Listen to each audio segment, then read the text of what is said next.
Alors je m'appelle Philippe Charrue, je suis musicien, j'ai une formation de musicien et j'étais plus particulièrement une formation d'organiste. J'étais titulaire de l'église qui se trouve derrière, l'église Saint-Ignace à Paris, que j'ai occupée pendant 43 ans. J'ai donc une formation de musicien et c'est à ce titre que j'ai enseigné au Centre 7 dans le champ esthétique et plus particulièrement dans le département esthétique qui a débuté en 1998 ici à Paris.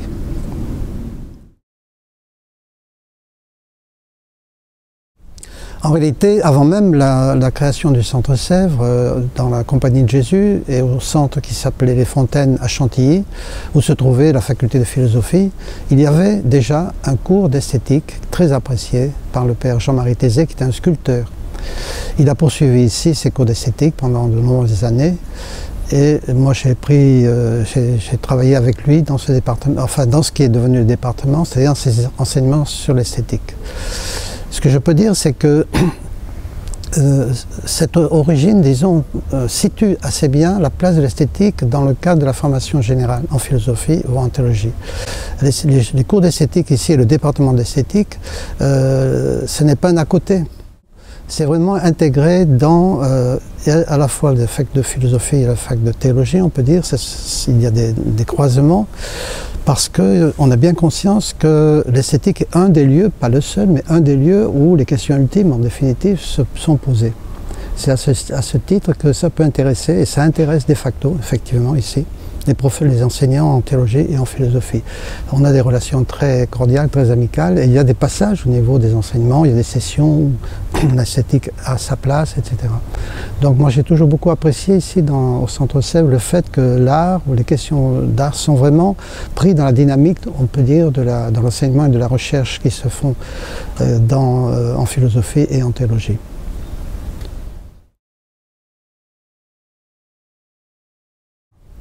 Alors, je peux dire pour la musique quand même, puis ça me concerne plus, et je crois que c'est de ce point de vue-là assez exceptionnel dans le département. Il y a, depuis une quarantaine d'années, je travaille avec Christophe Théobald, qui est un théologien qui enseigne ici en fac de théologie. Et depuis donc ces très nombreuses années, on a entrepris un travail interdisciplinaire, on peut dire, sur la musique de Jean-Sébastien Bach. Donc on a fait de très nombreux cours et on a publié un certain nombre d'ouvrages et on est en train d'en finir un nouveau sur la messe en si de Jean-Sébastien Bach. Alors là, ce qui nous intéresse, c'est dans le fond comment la musique de Bach peut être entendue comme une interprétation des textes qu'il met en musique. Voilà. La réponse est oui, mais il faut le montrer. Voilà. Ceux qui enseignent, la majorité des enseignants du département sont des personnes des artistes, enfin des gens qui pratiquent un art. Donc ça donne quand même une note, mais c'est pas simplement des considérations que l'on fait sur l'art, la beauté, etc. C'est une pratique qui se réfléchit. Alors c'est ouvert à tout ce que les enseignants ont envie de nous dire. Ils ont carte blanche, on n'a pas d'examen, il n'y a pas un programme, voilà. C'est des gens qui sont passionnés par la manière ici d'enseigner justement qui ouvre cet espace de liberté. Et donc on ne répète jamais 2 fois de suite le même cours, ça c'est sûr.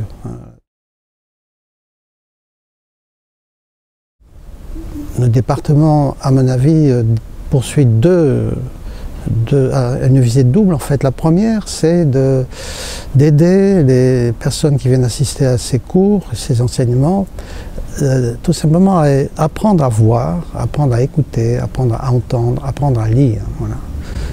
Pas tout de suite saisir des grandes idées. Voilà. Il faut apprendre à voir. C'est de l'ordre d'un appétit à découvrir, se donner la chance de se laisser surprendre un peu par les œuvres d'art. C'est ça que je crois que c'est nécessaire et suffisant. Mais en tout cas, on ne vient pas à ces cours pour apprendre, apprendre l'histoire de l'art. S'il y a des très bons livres, c'est pas la peine de venir ici pour cela, quoi. Ou des grandes idées. On vient ici pour voilà, faire une expérience esthétique, c'est-à-dire se laisser surprendre, saisir par une œuvre d'art et se demander qu'est-ce qui se passe. Qu'est-ce qui se passe? sur cette base-là, ce que je peux dire, c'est que, alors c'est la partie peut-être plus philosophique, voire théologique. L'œuvre d'art, on peut dire, ouvre un horizon de sens. C'est une manière de se tenir dans l'existence, en fait, l'art. Alors à ce titre, la tradition philosophique, la tradition théologique peuvent nous donner des concepts, des catégories pour penser ce rapport que l'art inaugure avec le réel. Voilà. Donc vous voyez les deux versants, à la fois ouvrir, travailler sur la relation à l'œuvre, comment je l'aperçois, et ensuite elle ouvre un horizon de sens, et qu'est-ce que ça veut dire. Voilà.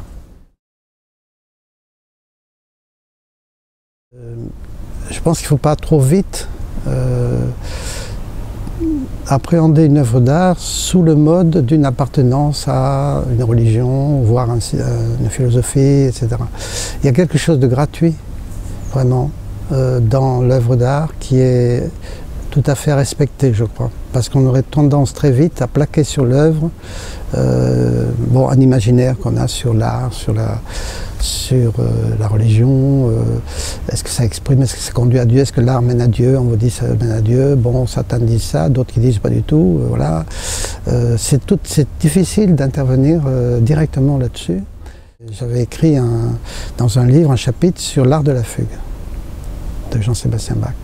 Or, c'est un texte que j'ai fait pour montrer qu'il y a du théologique dans l'art de la fugue. Je dis bien du théologique. Bon, c'est un travail qui m'a été demandé, j'ai passé pas mal de temps, alors qu'il n'y a aucun texte. Il n'y a même pas de... Pour instrument, on ne sait pas pourquoi ça a été composé, donc c'est une œuvre vraiment abstraite, on peut dire. Or, il y a effectivement, j'ai essayé de montrer qu'il y a du théologique, c'est-à-dire des structures de pensée qui sont celles, effectivement, on peut dire, des grandes attitudes spirituelles dans cet art de la fugue. Donc c'est pas la peine d'aller prendre la messe dans ci ou les passions. Bon, alors ceci dit, on a écrit sur la messe et les passions, mais je crois qu'une œuvre d'art s'appréhende d'abord par le sensible, hein, par le jeu des couleurs, des rythmes, par la forme, etc. C'est ça qu'il faut apprendre à voir et à déchiffrer. Et la perception d'une œuvre d'art est difficile, elle oblige à des conversions intérieures. Et là, c'est là où je crois quelque chose se passe, qu'on pourrait dire un chemin spirituel. Voilà. Comment arriver à accueillir dans la gratuité une œuvre d'art et à se laisser surprendre par elle? C'est ça plutôt la question. Alors si ça survient, alors on peut dire quelque chose d'authentique. C'est produit entre l'œuvre et celui qui la contemple. Alors il y a une chose que je retiens, c'est le public qui est venu suivre les cours. C'est un public, j'aime dire, c'est un public très bariolé. Bon, c'est un public, moi j'enseigne dans le domaine de la musique, hein. Bon, je crois que ceux qui enseignent en peinture, en littérature, au cinéma, les autres cours d'esthétique diraient la même chose. On a des personnes qui viennent parce qu'il y a un grand appétit chez elles de découvrir, voilà, un peu plus la musique, la peinture, la littérature, le cinéma, etc. Voilà. En musique, moi j'ai eu des musiciens professionnels, des chefs d'orchestre, des chefs de chœur, et j'ai des gens qui ne savent pas lire une note de musique. J'ai les deux dans le public, et ça m'a passionné. Donc, une fois, il y a une grande musicienne qui m'a dit « Vous nous donnez des mots ». Ça m'a beaucoup touché. C'est-à-dire cette femme, bon, je pense qu'elle a pu apprendre quelque chose sur le plan technique musicale, mais pas tellement. Mais en définitive, elle revenait parce que... Alors, qu'est-ce qu'elle voulait dire en disant cela? Mais je voyais bien quand même que ça apporte quelque chose qu'on n'enseigne pas dans les conservatoires, si vous voulez. C'est-à-dire, je pense effectivement quelque chose qui touche à ce que je disais tout à l'heure sur l'œuvre en tant qu'elle ouvre un horizon de sens, voilà, qui peu à peu nous éduque, nous fait prendre conscience de notre rapport au monde, quoi. Il y a quelque chose de cet ordre-là. C'est la première chose que je dirais. Intéresser un public très large et qui n'est pas forcément compétent, qui ne vient pas pour acquérir un savoir, mais qui a bien perçu qu'il y a quelque chose qui touche la relation très intime en fait de chacun d'entre nous avec une œuvre d'art. Ça m'a aidé à creuser dans le fond ce que j'ai essayé de dire tout à l'heure, c'est-à-dire cette importance qu'il y a à aider des personnes à mieux entendre. Je vois très bien, par exemple, en musique, quand il y a des harmonies un petit peu difficiles, je les joue au piano, je vois les gens qui font une tête un peu fermée, puis tout d'un coup, des sourires. Alors, ils ont entendu. Alors, pour reprendre votre question sur l'art et la spiritualité, évidemment, entre 40 ans ici, j'ai bien été obligé de... Et puis par goût, parce que j'avais aussi des questions, et j'en ai toujours. Donc j'ai quand même, avec l'urgence d'enseigner, de dire quelque chose, j'ai quand même travaillé. J'ai écrit un livre là-dessus qui est paru au Seuil, qui s'appelle « Quand le lointain se fait proche », et j'ai essayé de formuler ce qui me semble être juste dans cette recherche de l'art comme voie spirituelle. Pour dire en deux mots ce que j'essaie de présenter, je dirais, en m'appuyant sur un théologien, Karl Rahner, qu'il y a une parenté intérieure, c'est l'expression qu'il emploie, entre le chemin que parcourt en nous la parole de Dieu pour être entendue, et le chemin que parcourt en nous aussi la musique pour être entendue. Ce sont les mêmes chemins. Alors je ne fais pas de Dieu, de la musique un Dieu, pas du tout.